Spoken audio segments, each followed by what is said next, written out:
for the second. India have won the test match. India have won the series. They're going to get back for two. India are home. Lords goes... Hello and welcome to a new episode of the 81 All Out podcast. This is your host, Siddhartha Vaidyanathan, and I'm here today with the regular crew to talk about the fourth test between India and England in Ranchi. India winning by 5 wickets, sealing the series, and with one game to play. Terrific test match again. I mean, perhaps the best test match of the series, and there have been three others that have been quite riveting as well. So fantastic performances, and the fight back again, just like it was in Rajkot. The third day fight back was the highlight of this game. You had India trailing in the first innings by quite a big margin, but the lower order put on some runs, got them to within 46 runs of England's first innings score. And then India spinners led by Ashwin and also Kuldeep doing a fantastic job to getting it all out for 145 in the day when the match basically turned India's way. India, of course, still had 192 to chase in the final innings, but eventually got there after a few hiccups. They were 5 down at one stage, still needing 72, but Shubman Gill and Dhruv Jurel, who's just playing his second test, put on a fantastic partnership, which meant that India won by 5 wickets. Anyway, so joined by Mahesh, thoughts, observations. I think we were having quite a few discussions on our chat group, and there were a lot of agreements and disagreements. But I think I must mention here how Mahesh was forecasting an Ashwin 5-4 in the second innings and ended up just the way as that. I mean, I don't know if it was wishful thinking or not, Mahesh, but a finished bowler retains his place for the next. I mean, Ashwin 5-4 is one of the easier predictions in Test cricket. It's going to come around like way sooner than you can imagine. No, so it's been a great series, partly because of the inefficiencies in both teams. I'm sure Katie is going to talk about the inefficiencies in England.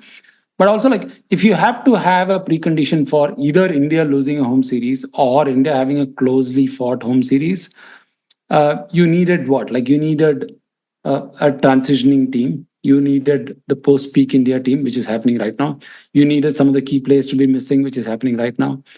And you needed the opposition to win a couple of tosses, which happened. And you needed them to have adequate resources to exploit those winning of the tosses. All that happened. And yet, this Indian team, first by their choice of the playing 11, and then the way they've executed their skills, plus the way the newcomers have played, have ensured that this, even after losing one love, they've come back and sort of won the series quite, I wouldn't say comfortably, but without too much trouble, right?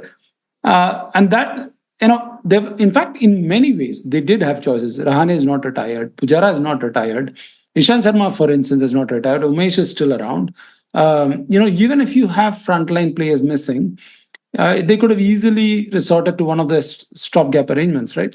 But they went ahead. In many ways, they accelerated the transition, particularly the batting lineup. And even after losing the first test, and even after losing key bowlers and key sort of batsmen at different stages of the series, they backed themselves to it. I mean, Katie pointed this out earlier as well. I mean, this team plays such attacking cricket, and they deserve so much credit for doing that. And I mean, I wouldn't say everything that has turned gold, but the way Dhruv Jurel batted, I mean, he looks so organized. He didn't even look like a great wicketkeeper batsman. He just looked like a great batsman, right? Without any qualifiers. And I was mentioning this on the chat that he reminds me of Dinesh Chandimal, who's one of the really good top order batsmen for Sri Lanka. I mean, that's how good he is. Ashwin and Jadeja are like Ashwin and Jadeja, of course. I'll make some points about England. I know Kartikeya has written an excellent review of the series, but I do have some counter arguments to make for that. But I'll do that later. I think for now, it's been a great series. It's been a cracking series, partly because of the inefficiencies of both teams. which is kind of surprising because that's what we discussed in the retro pod that we did, right, about the 2001 series. That the pockets of inefficiency in both teams makes for such a fascinating contest, and in some ways, that's what we got here as well. Yeah, I mean, it's similar to, some of the great series of the past. For instance, I mean, would the 2005 Ashes have been as close if McGrath had been around for all the tests? I mean, who is to say? So I guess, the sort of, and for instance, 2001, that famous series where India won 2-1 and Harbhajan took 32 wickets, would it have been as thrilling and as close had Kumble been around? And if Kumble and Harbhajan were to bowl in that series. So, all that is sort of, it sometimes players missing makes it that much closer, and especially home players missing. And look at India. I mean, you have Kohli, KL, Shreyas in the batting lineup, and then you have Bumrah, you have Shami, who's missed the whole series, Bumrah, who's missed like this test, and I mean, of course, you have Rishabh Pant, who has been missing for quite a while. I mean, all these are regulars. I mean, all these players would have been playing in the top 11. And so without them, India have gone ahead with, even bowlers like Mukesh, Akash Deep, players who perhaps would have never got a chance to, make their debuts, if not for all these absences. I mean, they might have eventually, I mean, maybe in a couple of years' time, but wouldn't have got a chance so early. And same with Jurel and Sarfraz and Patidar. All these players might not have got a chance this early if not for all these absences. So yeah, it's made for a terrific series. The other thing is that in India, I mean, over the last quite a few years, I think the third innings has been such a pivotal part of this team, right? I mean, when they are bowling in the third innings, that is when that sort of they come back so well, and they've done it like time and time again. Doesn't matter if they're, if they're trailing or if they're leading by a small margin, or if they're leading, whatever the margin of the change, it seems that the third innings brings the way they bowl in the third innings as opposed to the way the opposition team bowls in the third innings is so vastly different. And it's almost like they figure out the pitch by then really well. They figure out the speeds to bowl, like Ashwin, for instance, in this game, right? I mean, and he himself was humble enough to accept that, about how even after 500 wickets, how this great bowler comes and talks to you and says that, I mean, even here, I mean, when you come to the east of India, which is where Ranchi is, with the soil and the way you have to bowl very differently compared to how you bowl in other parts of the country. And so he was saying how in the second innings, he had to actually get quite a bit of a change in the way he bowled, in terms of the imparting more side spin, bowling quicker, and trying to, bowl that ball quicker so that it can, unlike what he was bowling the first inning. So I think all that is fantastic. It just shows you how the bowlers sort of, even home bowlers in the home team, even bowlers who have bowled for so long, are still, constantly battling against the conditions and how to bowl and how to spin the ball. So this whole, India produces spinning pitches. I mean, yeah, of course they do, but at times, but they also produce pitches where their own spinners need time to figure out how to bowl. And the same thing with the opposition. I'm sure the Bashir and Hartley are closely following what Ashwin, Jadeja and Kuldeep are doing to see how they can get the most out of this pitch. So, yeah, I think all that this team does extraordinarily well. And just the fact that even after all that, they didn't choose to go with the extra batsman, or even in bowling, right? They chose to replace Akshar with Kuldeep. I mean, that's actually such a ridiculously aggressive choice, right? You're basically trading off your batting depth for extra bowling chops. Even after all that's happened through the series. Yeah, but coincidentally, though it was pretty unexpected, Kuldeep did end up batting really well. When you say unexpected by fellow Mumbai podcasters, right? By fellow Mumbaikars, it was unexpected. But but come on, it's not expected for Kuldeep to bat as well as Akshar, or the way he batted here.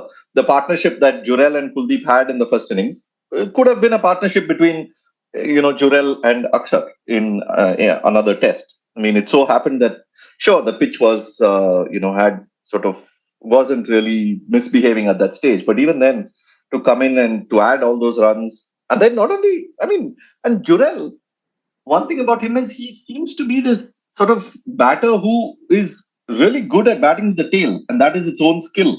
I mean, it's to bat in that position there, and usually wicket keepers bat around there, right? 7, 7, 8, and to have that skill is like fantastic to watch. I mean, he just seemed to he trusted them. I mean, even Akash Deep, he was not like shielding him all the time. He was trying to even sometimes he even gave him two balls to face in the over. But the way he was rotating strike, the way he was picking the balls to hit, he seems like I mean, Sunny G went to the extent of comparing him to MS Dhoni in terms of temperament and what he saw. Not of I mean, I can see where he's coming from. I mean, yes, it's his second test, it's early and everything, but I can see why he sees a bit of MS in him. Kartikeya, I did read your review of the series on Substack. I will link it. It's a fine little sort of capture of what went on and why, actually speaking, for all talk of Bazball and England and attack and everything, England have not attacked in this series as much as they should have. And how the attacking team in this series is actually India. And it's a persuasive point. Yeah, well, I mean, there's the whole thing is like, Bazball just sucks all the oxygen out of the air, I mean, Yeah, totally. That's all everyone talks about. yeah, so everything is sort of reference to Bazball, which, I mean, is sort of tedious, I mean, but basically, I mean, England have been really negative, I mean, and you can ask, I mean, then the selection has not been great. I'm not a big one for like, let's say stuff about selection, etc., etc. But I mean, England, they're just not picking enough bowling to take 20 wickets. And okay, they know that their spinners are inexperienced, right? And they've brought inexperienced spinners, but then they don't seem to want to give them any support. I mean, you have Bashir bowling for 2 sessions straight. I mean, and he was tiring visibly in the last hour of that 4-hour spell on the second evening. And it's not a coincidence that Kuldeep and Jurel batted out that last hour. So in the fourth innings again, at one point, Hartley and Bashir had bowled like 45 out of England's 55 overs. I mean, that this is. I mean, it's rare to find failures of selection in Test cricket, but this is one of them. First of all, you have inexperienced spinners. Then you're not picking enough bowling. Then you're picking 4 bowlers, of which one is James Anderson, who doesn't bowl enough overs. So then you have Joe Root bowling more overs than James Anderson in the series. Then you have Brendan McCullum saying things like, "Oh, we'll play 4 spinners if necessary." Well, if you thought you were going to have to play 4 spinners, why did you pick the squad that you picked? How can you have only 4 spinners in your squad and then play 4 spinners? You should have bought the 5th spinner, no, or a 6th spinner. Because I think it's pretty clear in this series that whatever they say in the press conferences, I don't think we should take seriously. So no, but a lot of things are just being said. Yeah. But what else have we got to go on? So, I mean, I think they've been spooked by the turning pitches. I think they've been spooked by the threat of turning pitches, and basically the solution to that, to being spooked by the threat of turning pitches, has been to basically pack their batting, and worry about who's going to sort of their one idea is to take chances and force the bowlers to change their line and length and do something that they don't want to do. If they can get the bowlers to do that, then they can sort of they can eliminate the threat of the opposition bowling. But that doesn't work. No, I mean, that hasn't worked. Didn't work for them in the Ashes. It didn't work for them here. Because the bowlers are just going to wait. No, they're just going to wait. They're going to get dismissals. Then once in a series or twice in a series, it'll work maybe. But they'll still lose the series. No, if the opposition bowling is better, it's not a winning strategy. No, I mean, if by aggression and if by attack you mean that an approach which is designed to win, right? Then Bazball is not whatever England had done in this series. Call it Bazball, call it whatever you like. Is not an attacking approach. It's a very negative approach.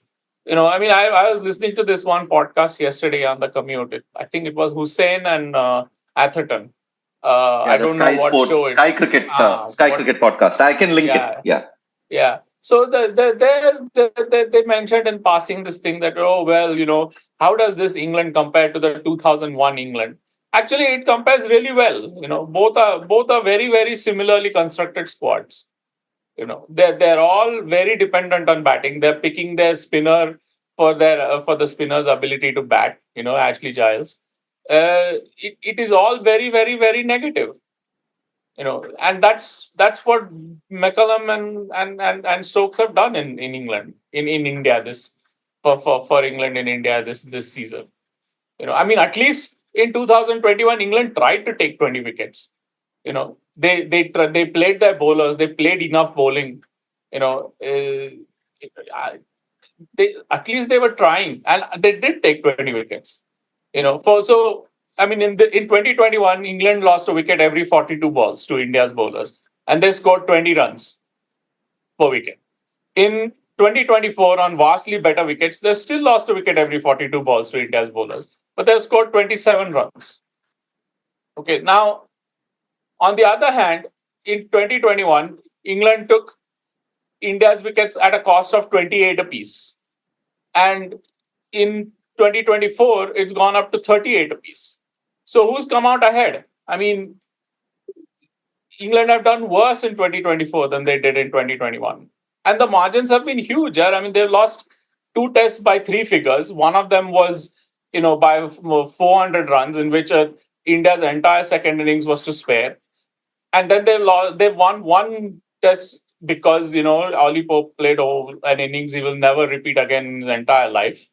And even that test was 28 runs. That was also 28 runs.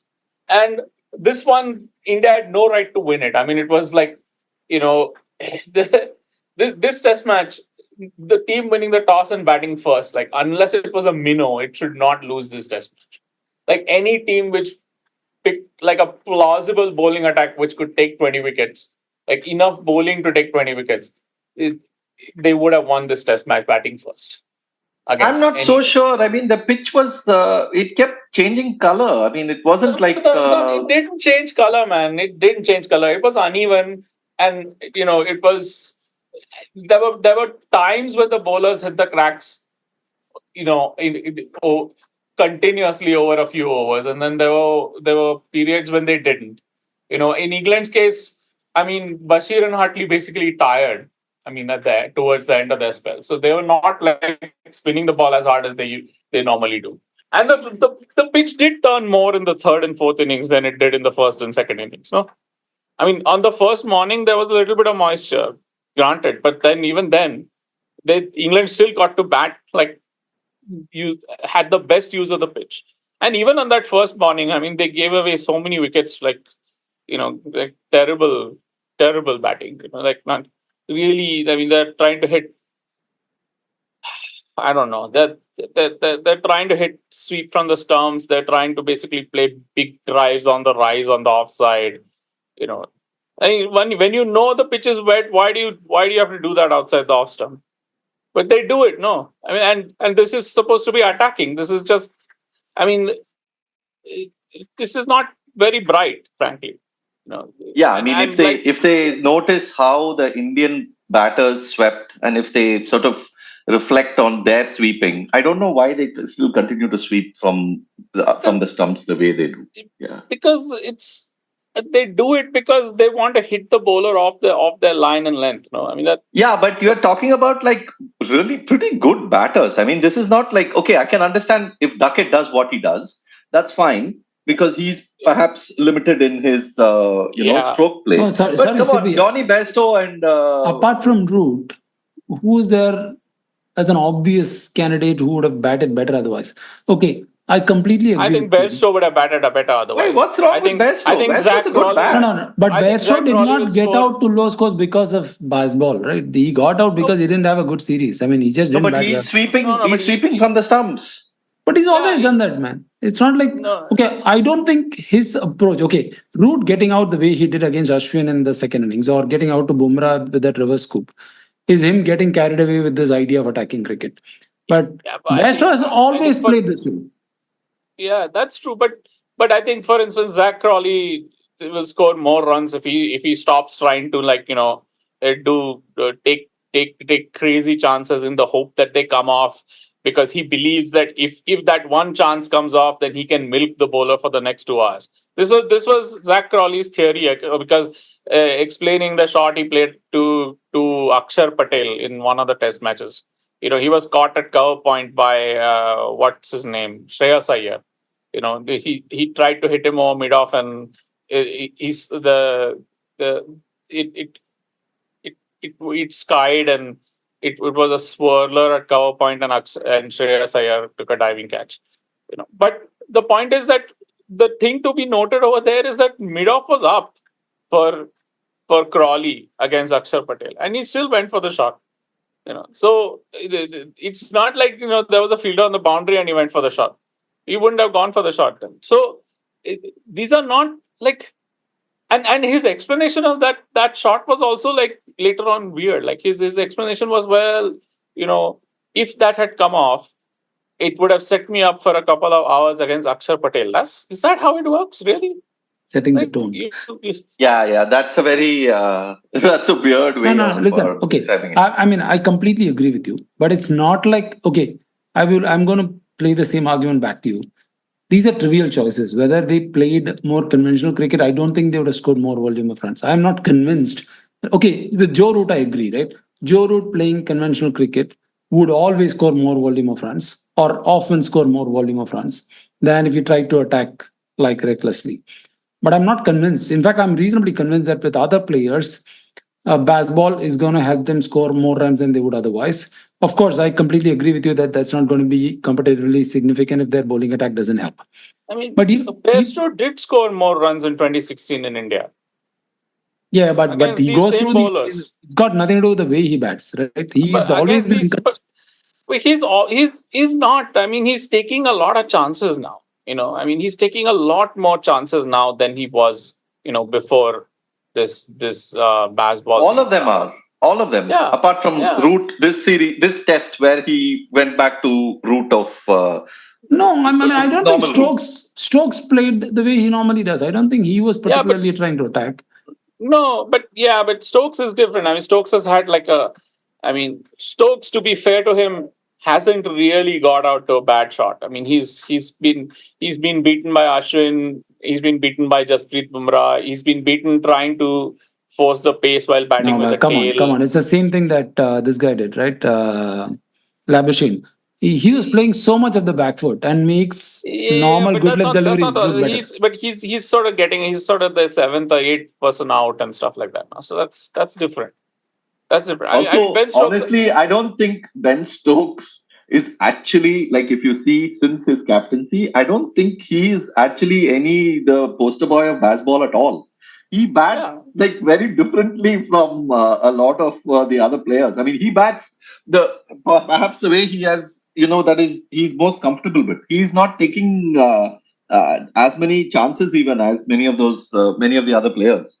In fact, he waits much longer than many of those other players before he tees off. That's partly also because he bats a lot with the lower order, and so he may be taking a different strategy. Anyway, but yeah, it's an irony that the man who is so associated with the Bazball. I think on the wickets, that they've had for especially the second and third test, and even in the first test, since England batted first in the first test, they would have made more runs if they had not not offered India wickets, sweeping from the stumps and trying to slog over the infield like so frequently.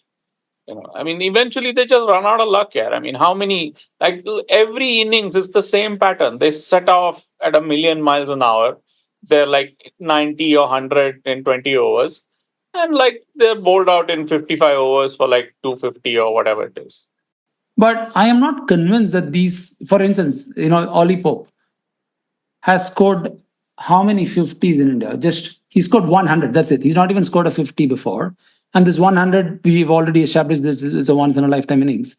So in the previous series, he used to have a strike rate of 38-40.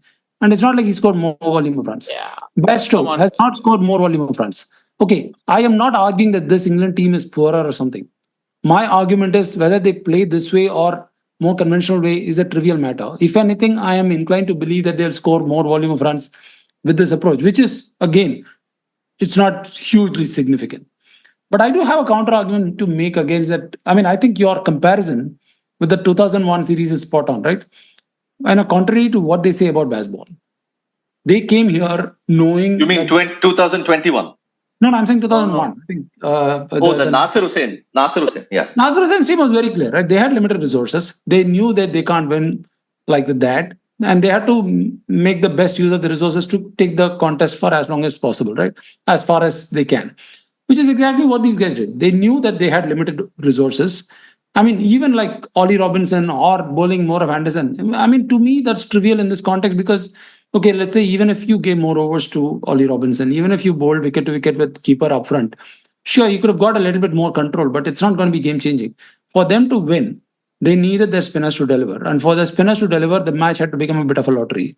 So they were pretty happy to sit back and not compete till the preconditions met their resources, which is basically winning the toss and for the wicket to be doing a lot that even an ordinary bowler looks threatening. And so they were prepared to compete only when the preconditions align for them to compete. And in many ways, to me, that seemed obvious that, I mean, there was a bit of a clarity about what they wanted to do. It is not at all attacking. It's actually very, very defensive. But, the problem with the 2020 team, that 21 team that Kenny mentioned, sure, they tried to take 20 wickets more often and they actually succeeded more often. But this approach, I mean, I can't dismiss this approach as impractical because given the resources that they had, given the team that they were competing against, it's not a bad approach. I mean, it is a very defensive approach. But from the position of not losing, from the position of giving themselves the chance of maximizing their, window of opportunity to win, it was a reasonably practical decision. That's the way I see it, at least.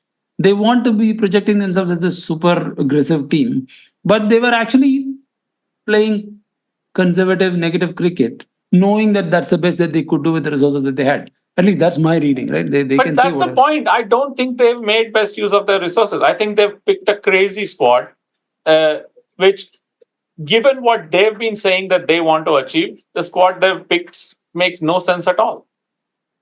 Like if McCullum really wants to pick 4 spinners, then he should come here with more than 4 spinners, no? But I don't believe it. I mean, they played with like 3 bowlers even in Pakistan. They got away with it, but like. Yeah, but that's because all the bowlers in Pakistan were injured, man. And they had to rustle up some 20-year-old leg spinner who hardly never played anywhere. And even that guy got wickets against. Even England's bowling, they got 20 wickets, no, in Pakistan. In Pakistan, they have like James Anderson, Ollie Robinson playing in those test matches, no? Like here, they didn't even pick Ollie Robinson until the 4th test. I think one aspect about Ollie Robinson, KD, which Atherton mentioned is, I think they're not yet convinced about his fitness. Like even in this match, Atherton was disappointed that he was bowling. Get him ready. So get him ready. No, it's not. The body takes its own time. No, body takes its own time to recover. Yeah, but so get him ready. No, they don't have their NCA or what. Send him there. Get him ready. Or then don't bring him. No, if you're bringing him, if you're bringing him, and your point is, well, he's not going to be ready until the 4th test anyway. What kind of selection is that? But Katie, but okay, honestly, leave aside your fandom of Ollie Robinson. Like, how much of a competitive significance does his bowling add to the contest in India? Really, But what is the track record to you're believe? trying to tell me on this Ranchi pitch, which was where the ball is keeping low, the bounce was low. If you had Ben Folks standing up to the stumps, and you had Ollie Robinson bowling wicket to wicket, attacking the stumps constantly with like 2 mid wickets and 2 extra covers, and basically a ring of 8 fielders in the infield. He would have got LBWs. He would have got Okay. LBWs. No. Listen. Okay. If let's say India got off to a cracking start in the first innings, then there was scope to experiment. India were actually in deep trouble in the first innings when the spinners were bowling. Yeah, but so it was too much of a gamble to change. Yeah, but that doesn't matter. That's not. It's not a gamble to change. When the spinners are tiring, you have to change them. The reason they're bowling so long is not because they're bowling well. It's because they have no other options. Like their option is root. And it's not like they can throw the ball to James Anderson and get him to bowl a 5-over spell at the end of the day. No, he's not going to do that. So but I'm not convinced that Ollie Robinson could do that as well. I mean, apart from the fact that there's inconsistent bounce and he's got the high. They didn't even try. They played him and then they didn't even try. No, the point is that if you think that you want to get these spinners to hit the wicket hard, right? And you pick these tall spinners because you want them to hit the pitch hard and get the ball to break, right? And they're going to do it at like 92 kilometers per hour or 88 kilometers per hour. Ollie Robinson can do that at 120 kilometers per hour. You're trying to you cannot say that you pick these tall spinners because you want the who are picked because they're going to get the pitch to do the work for them, and then you have a guy who's even taller, who has the highest release in world cricket after Kyle Jamieson among fast bowlers, and you're not going to use him. That doesn't make any sense. You have to at least try it. No. What's the point of bowling, not picking him under the first test, then picking him, then complaining about his speed? Even though I can't for the life of me think that in the 2 or 3 days leading up to the test they didn't know how quick he was bowling. Why did they pick him if they knew how quick he was bowling? Right? I mean, and this match was like there's a 10-day break after this match. They could have picked Wood, if they wanted, but they didn't. I mean, I don't like the idea of complaining about selection, but with Bazball, just by looking at all the things that England have been saying that they want to do and all the explanations they have been giving about the things that they want to do and the things that they have been doing, their selections make absolutely no sense at all. This whole Bazball, Ben Stokes saving Test cricket, blah blah blah. There's no evaluation of England as a cricket team anymore. Yeah, that's true. So that's why this podcast exists. That's why it's worth writing about and speaking about. No. That's not why this podcast exists. Come on. Niklo. Yes, Ashoka. Late but latest. Sabi Niklo. I mean, what all these guys said, what all you guys said, man, in this last 1 month. What all you guys said? 3-2. It will be 3-2. It is the most competitive team to have ever graced the Indian soil. What is that? They are playing fast to give their bowlers time to pick 20 wickets. And what is that? 192 is a lot of runs. Ashoka, 3-1. Ashoka, 3-1. There's a difference between what you want to happen and what you think will happen. A lot of 3-2 and all is stuff that I want to happen. It doesn't mean if wishes were horses. If wishes were masal dosa and medu vada, I will be the owner of Adayar Anandabhavan. Don't give me all these excuses. You guys implicitly supported England for 1 month, wanting India to fail. What happened? 3-1. You said Indian spinners don't work. You said Ashwin doesn't work. Kuldeep is too young. Jadeja is getting too old. He's broken. Akshar is not effective.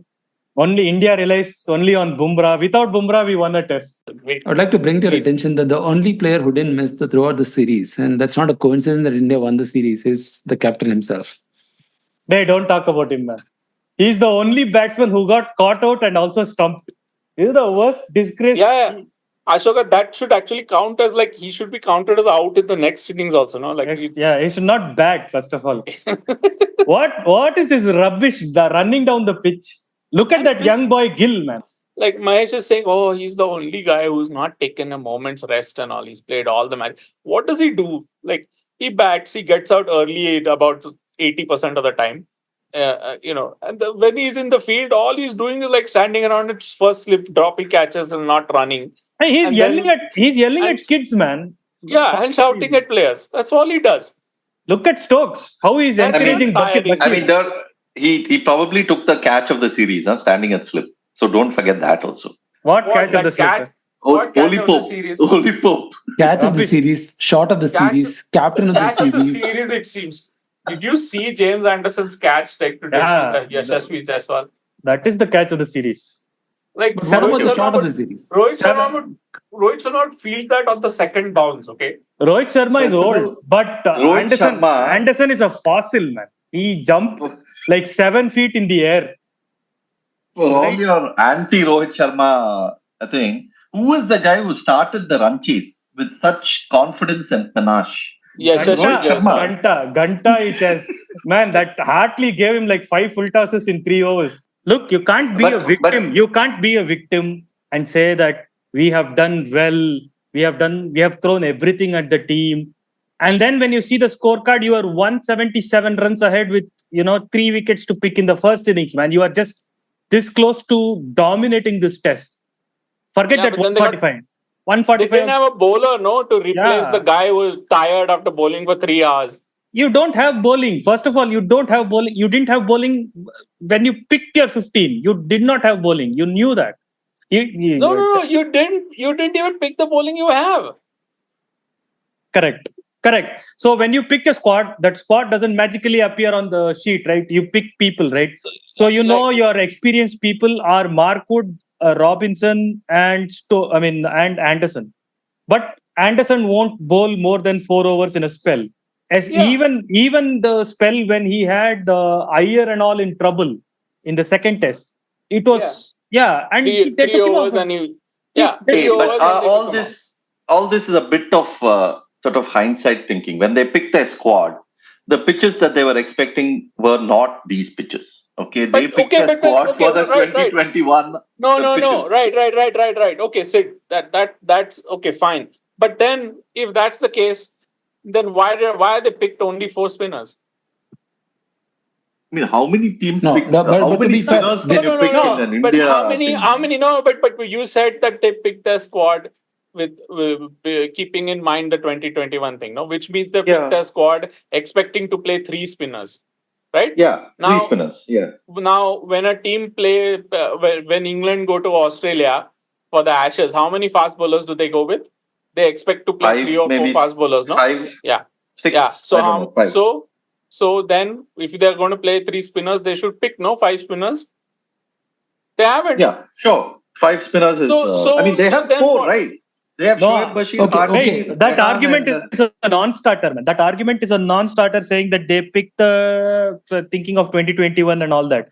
You arrive at the match. No, it's not like they blindfold you and then they throw all 11 people into the field and the match starts. No, That's a good way to start a match, actually. That's a good way to start a match. But Ashoka, what kind of fantasy is this? But see, in the Bazball era, since they are saving Test cricket now, England, they announced their squad on Twitter the day before the Test match.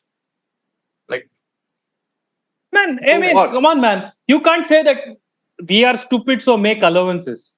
That's not an argument, no. But Ashoka, that's the whole argument of that's the whole description of how England have played in this series. Well, our spinners are inexperienced, so we can't expect much from them. So considering that we've done well, what does that mean? That's like India going to England in the 70s and saying we don't have really good fast bowling. So Sunil Gavaskar did well opening the bowling for us. So make allowances. So nobody is going to make allowances for that. That's not how this cricket works, no.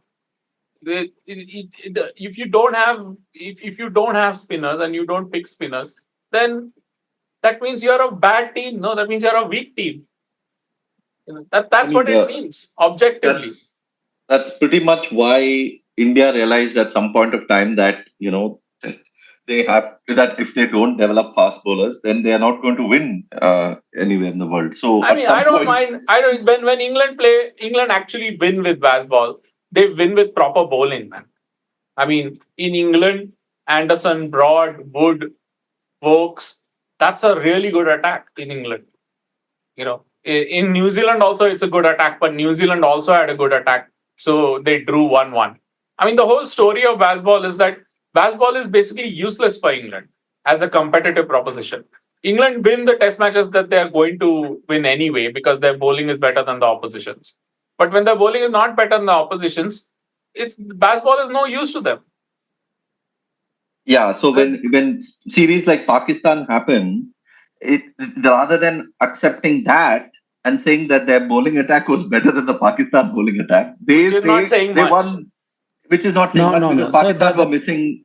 That Pakistan Yeah. series is what spoiled the narrative, right? Because they went with three bowlers. It's not like they had a particularly penetrative bowling attack, except that Pakistan also had a thin attack. So it was a competition of thin attacks in which the better batting along with the marginally better thin attack proved to be the difference. And that basically set the ball in motion.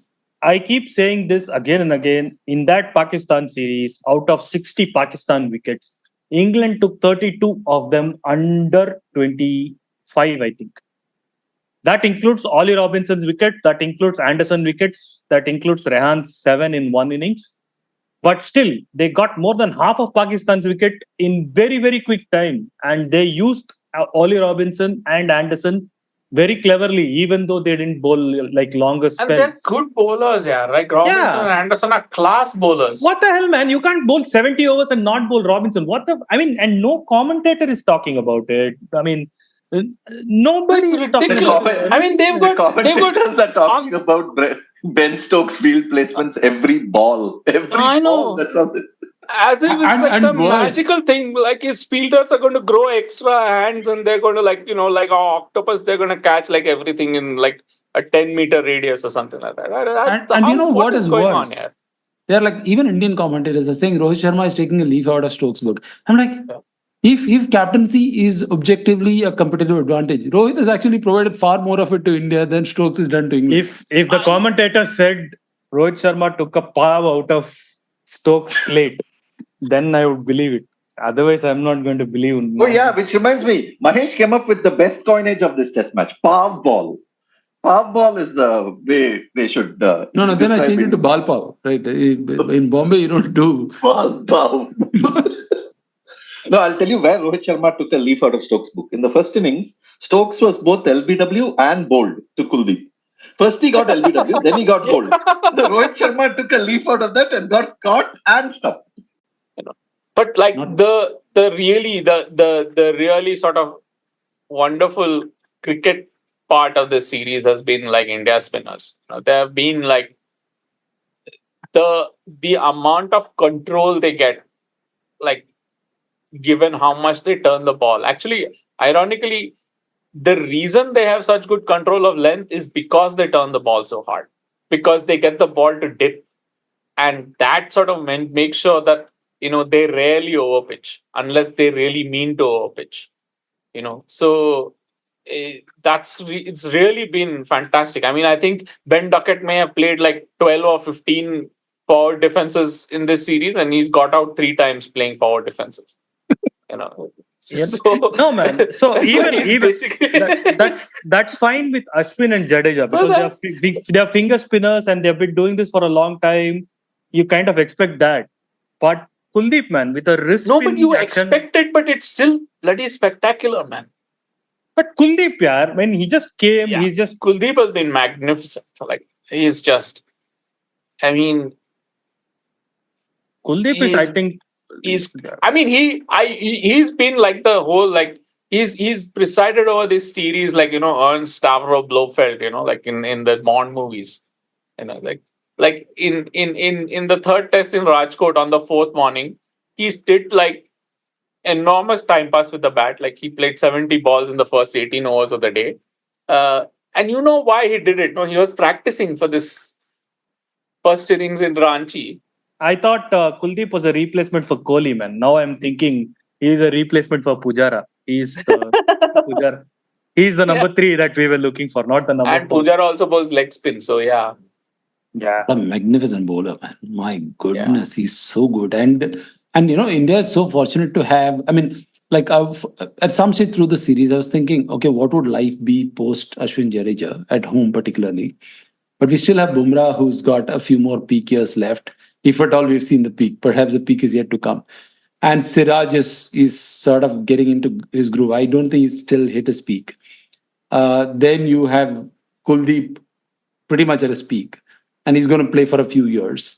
So even after the after the sort of match, I tweeted that this is a proper flex of the bench strength. And I was not. We did discuss about this team aging together and the need to transition. I thought they'll transition over a period of time.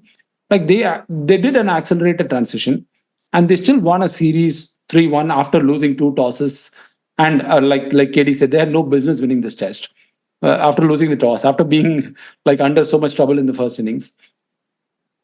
And you still sense that they have enough resources to come through even after Ashwin retires and after Jadeja sort of retires. New players will come in. That's sort of the future is hard to predict, But I mean, right now, I think one of the things that is there is that every player who comes in and plays for India, like one of the amazing things I find about this current generation is that every year the players get better.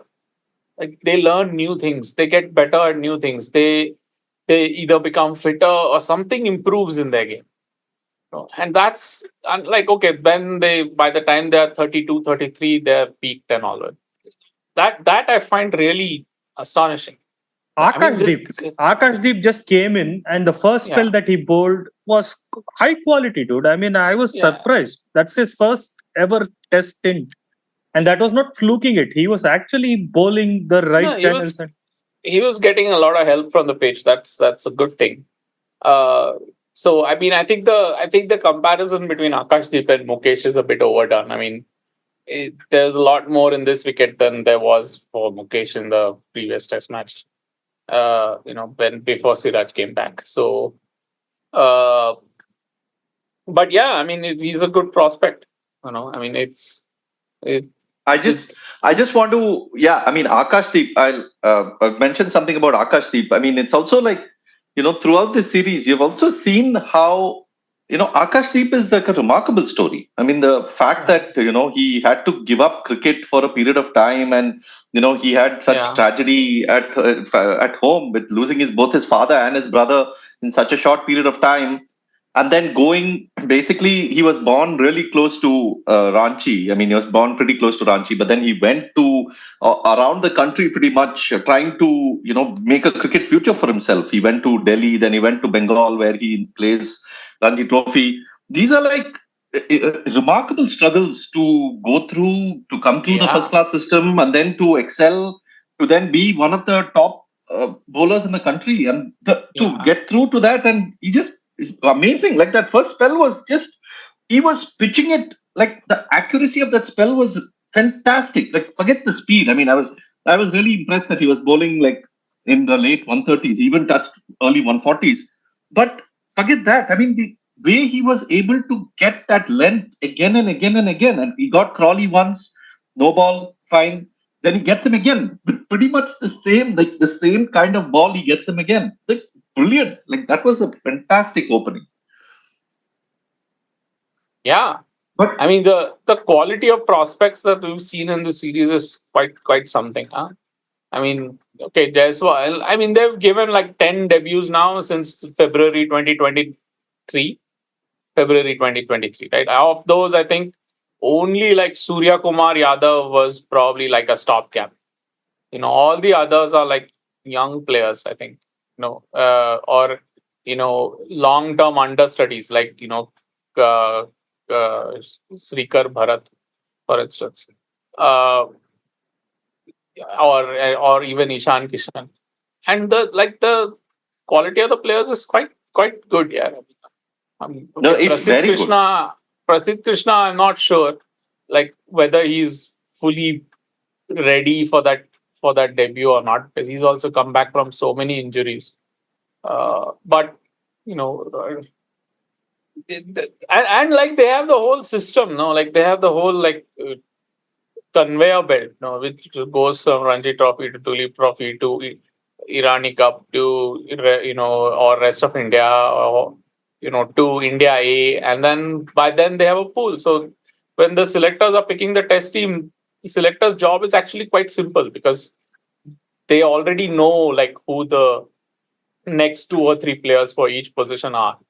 So most of the work of selection is actually done in picking those Dulip Trophy squads and picking those India A squads and stuff like that. All of them, all these players have come from there. Sarfaraz Khan, Rajat Patidar, Dhruv Jurel, Akash Deep, Yeah, but Mukesh but Kumar. Jurel is very interesting because see, Akash Deep, you can he is he's proven. Sarfraz is proven. Even Jaiswal actually. Jurel is a very interesting call because there's obviously something there the selectors saw, which we saw during the test. So which they saw and they picked and they sort of pushed him through. I mean, it was a remarkable sort of composure that he showed both innings, and his keeping has been good as well. So great prospect and great prospect across formats. He looks like, he's already done well in the IPL and looks like a player who could play across formats. Yeah. So no, but one thing I wanted to say about Kuldeep, there was this moment either side of in that second innings when Kuldeep and Jadeja were bowling together. Like there was this long phase where you had Kuldeep and Jadeja and both got wickets. When Bairstow fell and Robinson fell and Folks, all of them. And I was just thinking, like you have Jadeja bowling, you have him bowling like around the wicket. I'm just thinking of the batter here and seeing the angle at which Jadeja's bowling and the speed at which he's bowling, the drift he's getting, the things he can do with the ball. And then you go the other end and you face Kuldeep, who is basically like doing like an equally number of great things with the ball, but he's doing it just differently. And the angle you're facing is so different. Like unbelievably hard to face such bowling, ball after ball after ball, and when both of them are like so mixing it up so well. And no wonder that England just couldn't handle it. I mean, they just fell. The batters just kept getting out. But that's a feature. Huh? I mean, all the Indian bowlers are very different, and all of them are originals. I mean, Ravindra Jadeja is both with his batting and his bowling. He's like such a minimalist. He's got this simple, repeatable action. And Ashwin keeps saying that he envies how Jadeja is able to be so uncomplicated. Yes, this is what Ashwin says. I mean, I was listening to one of the Kutti, what's it called? What's that show called? Kutti Stories. Yeah, where you get the subtitles. And I was listening to some episode. He's talking about Jadeja, and he says, "Oh, I envy that. He has a repeatable action. He can bowl the same ball again and again and again for a 8-over spell, and out of 48, he'll bowl like 45 in the same spot. Like." That's a remarkable skill. And of course, Jadeja is not just putting the ball there, he's turning it really hard. And he's an incredibly strong guy. I mean, he bowls like 92, 93, 94 kilometers per hour on average, and sometimes he even goes up to like 97 with his faster one. Then you have Ashwin, who's a completely different proposition, like in this match, I think Ashwin was almost bowling as though the main threat was the bounce and not the turn. And so Ashwin was trying to pitch it within the stumps and bowl like the one with the parallel seam. And then I think he when he got Ben Folks caught and bowled, I think that was actually a carom. So and he gets that parallel seam ball to like swing away from the right hander, which is quite a thing. I mean, so and then you have Kuldeep, who's googly. I don't think like Ben Stokes is picking Kuldeep's googly. I think of quite a few of the England players are not picking Kuldeep's googly. But like he rarely loses his length, and he turns the ball so hard, and now he's able to bowl a little bit quicker than he was like when he first started in like 2017, 2018. So he's so much better, And then you have Bumrah, who's of course, sui generis. He's just unique, among even among Indian fast bowlers, he's unique. And then you have Shami when he's available, who's very who's sort of a very very attacking bowler who bowls a much more attacking length than Bumrah does. And then you have Siraj, who bowls cutters, who can do so much with the ball, and who is also so attacking. So they're all different, and they all do so much with the ball. That's like that's the thing that I find so amazing with them. Like they're able to get the ball to go off the straight in such a wide variety of ways, which and they are such masters of all the ways in which they can get the ball to go off the straight. Because that's what makes a bowler, no, in a test match. You have to get the ball to deviate off the straight. Whether it's turn or whether it's dip or whether it's drift or whether it's seam movement or whether it's cutters or whether it's reverse swing or uh, conventional swing or whether it's wobble seam, whatever. You have to be able to do something, no. And they have such a if you take like the whole menu of ways in which India's bowlers can move the ball off the straight, it's such a spectacularly wide, like broad menu. Like they have such a broad array of pitches covered when they are all available. It's a remarkable thing. Yeah, it is. And I was actually thinking when I was watching Kuldeep bowl, for some reason I thought of Stuart McGill. And Stuart, not because they're similar, but I was thinking about how Stuart McGill got like 200 plus test wickets. And he was like a turner of the ball. He was like he could turn the ball a long way. But Not a side spin.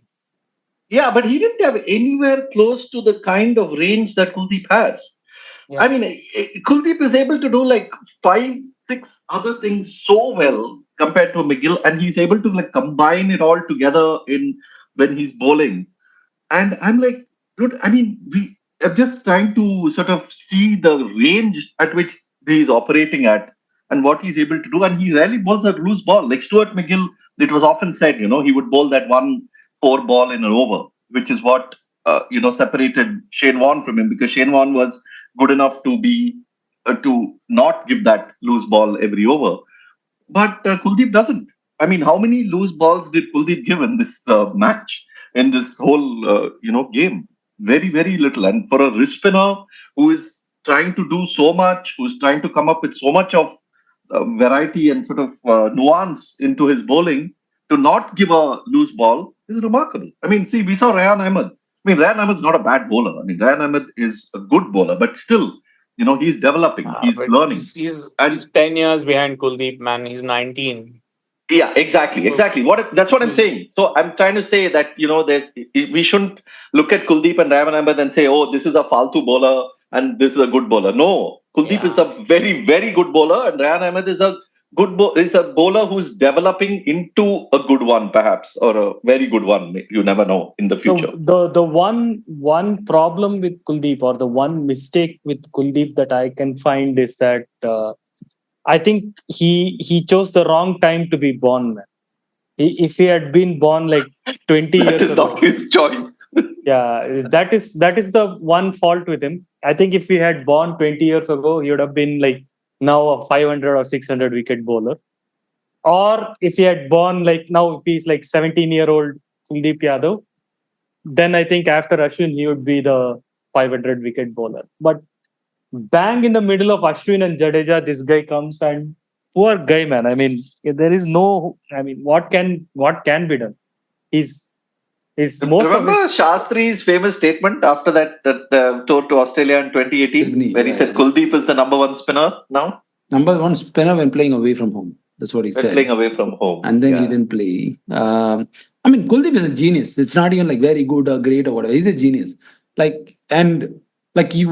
He was a genius even earlier. I'm just saying, but now with more control and with more pace, he's going to play for a long time. I mean, like even now, even though he missed out on a lot of years, he could still go on to take 400 because he's that good. 400. He's on 40, man. Now that means He has to play another 80. Yeah, he has to play a long time. But how old is he now?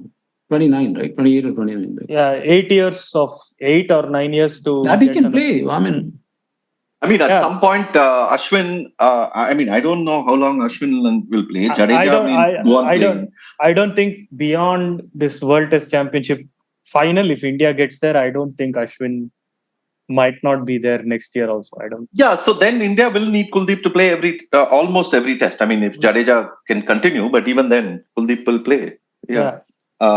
We didn't say anything about Gill, but I think that has been a feature of our reviews. Every time we have to not Jaiswal say also. something about something. no. Okay, we don't have to say anything about Gill because the whole narrative around Gill through the series was so funny. First, they said, "Oh, he's like a fish out of water in Test cricket," and then he had this scratchy, lucky innings just because he was pretty much in good control throughout the innings, but for some reason, a couple of chances, and they said scratchy, ugly innings.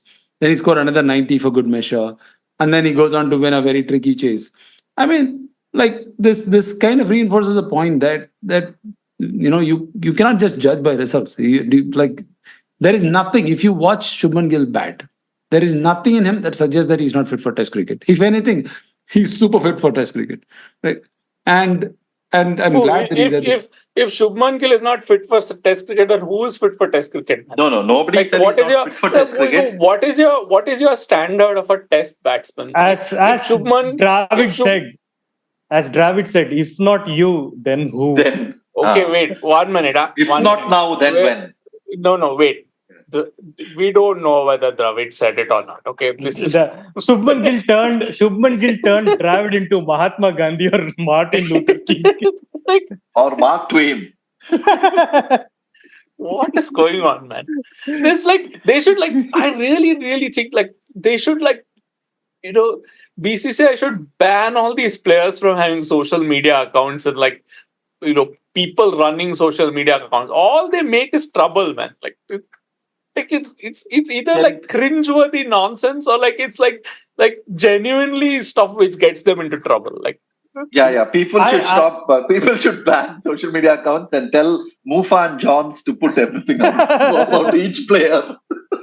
Thank you for joining. We will join you again after the final test at Dharamshala. Hopefully, another fine contest. The series is done, but Ashwin's 100th test, right? Ashwin's 100th test, Bairstow's 100th test. And irrespective, the series is done, but still promises to be a good game. And if it's a close game, and obviously, if England can win, then 3-2 is much better than 4-1. I don't think there's a draw going to come here in this series, at least. I mean, all games are finishing in 4 days, and it's not as if there's been any chance of a draw anywhere. So yes, thank you for joining. 81 All Out is our website. At 81 All Out is our handle on X. You can contribute the amount of your choice at Coffee. That's ko-fi.com/81 All Out.